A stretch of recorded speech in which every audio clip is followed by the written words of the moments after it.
Hello, pangalan ko ay si Alex Xavier Marcial at ngayon ay tuturuan ko kayo kung paano mag-boxing kaya mag-self-defense.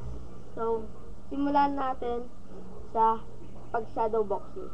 So, ang pagsimula ng shadow boxing ay isipin mo sa iyong isip na kunwari, kalaban ka at maglalaban kayo. Isipin mo ang mga galaw, kung ano ang galaw ng kalaban mo. Madali lang. So mag-fighting pose ka at gumalaw-galaw at isipin mo pag sumusuntok siya, hilag. Hilag, tapos sugod, suntok, suntok, atras, suntok, suntok, atras. Madali lang, madali lang. Madali lang to. So, ganito lang. Suntok, suntok, atras, suntok, hilag, suntok. Okay?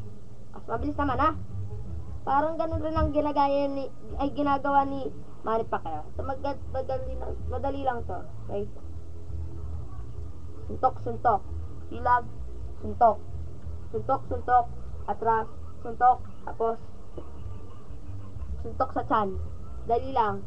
So, pag-practice nyo yan at masasanay kayo sa pag-boxing. So, ang pag-self-defense lang ay pag ganito.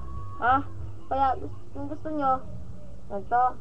Para pag di kayo masuntok ng kalaban, ay dapat mag-road work kayo, mag-jogging kayo, para mabilis ang footwork nyo. Kaya,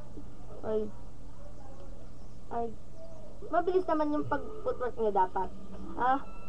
So, dapat mabilis ang suntok, mabilis ang kilos, mabilis ang pag-atras, pag-abante. So, para manalo ka sa laban.